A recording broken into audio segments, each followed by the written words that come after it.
Bagegera we uziga kwitaba neza ryane. Aruko bagutengereje ako kabuno kudafite gasubiraho. Ariko brasuntangiye warika kwitekera mu mahoro. Cyana igihe watekese guteka amabuye waka kwinini. A few moments later. Kaka akira birahiye. Ego ahubwo tukari biki. Gura bimara. Dissolve.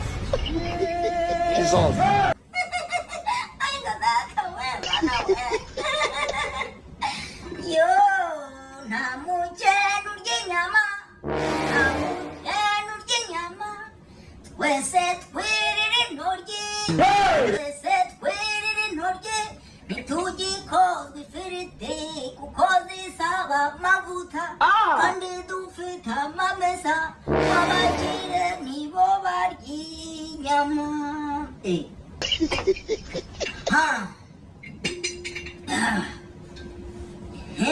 Kanumbe niba washizemo akunyu sha.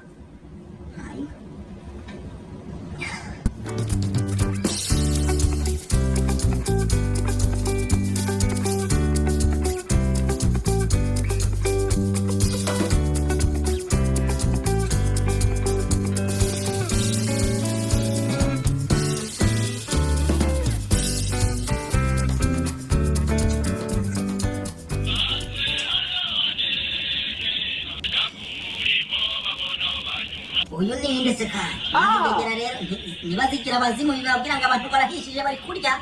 Saa 5 z'ijoro amenyite ko bihiye. Aro. Muraho neza kakajwe muraho neza makuru yanyu. Muraho neza gashabuka mwana mama makuru. Yewe amakuru ni mabi pe. Aho da umugore yongera gucinya. Yesu umugore ahubwo ni ibindi wa muhungu we bikomeye. Ibindi bihe wabyaye se? Kakaje wagire kurwenya umugabo arabyara umuhungu we. Oho wanabyara uwo mudigi wawe se wagira ngo ni umurima w'amashuri. Ahubwo se mbwira byagenze bite? Wa muhungu we tugiye gupfa twese turapfuye turashize.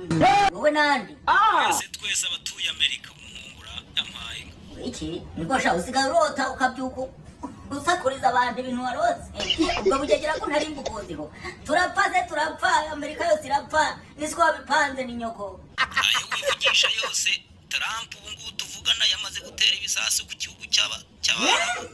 None wigitegereje kwihorera ubwo giye gutama ibisasu mu minsi iri imbere yampaye. None turumva Trump atari wiyenjeje. Ewe bana isinjuru none biragenda bite? Upfa nyine nta kundi. Ziba nawe turapfura imana igamara we. Nkada birahera hano muri Michigan se?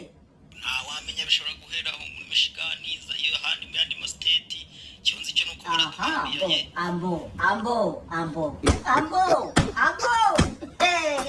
Ngivuga nukuri se? Nakubeshya kuturi ingegera yiwacu nabisomye no ku makuru y'igihugu. Oya we gashabu w'intero ubwo bamwana twatukanye iwacu urabizi ibintu by'amasasu simbimenyereye batera akantu gahubuka nawe urabizi ahantu twararaga irondo imbeba yaravugaga nk'iyorosi ibiringiti byose. Mwana urambwira ngo bagiye kudutama ibisasu?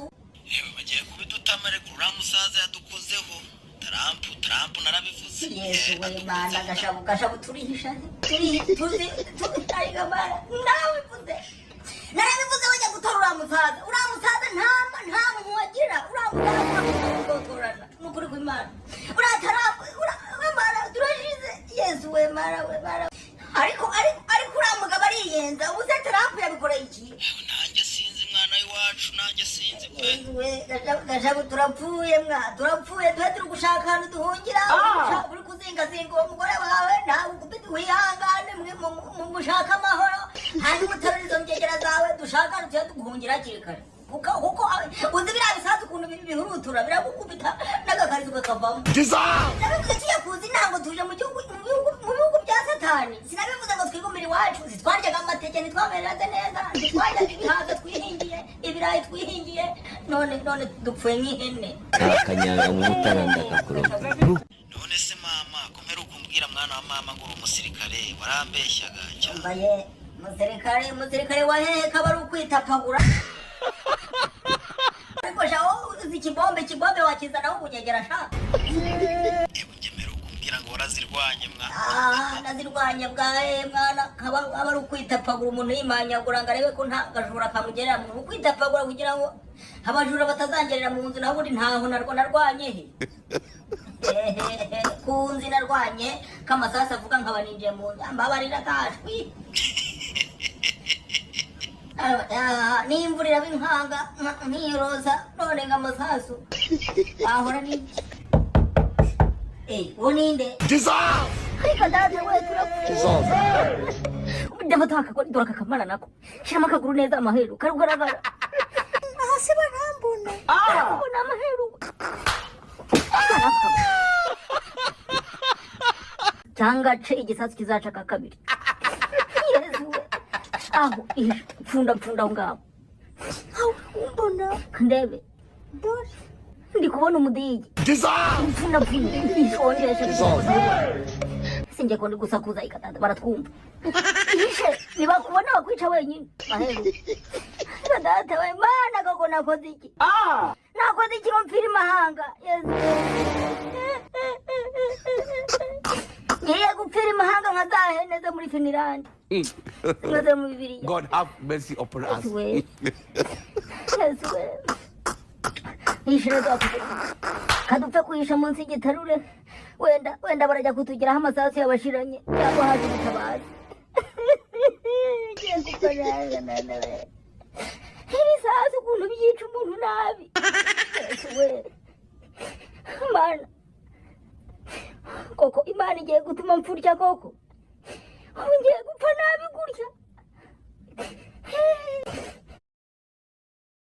So if you want to make a remote income from home and you're a beginner, meaning right now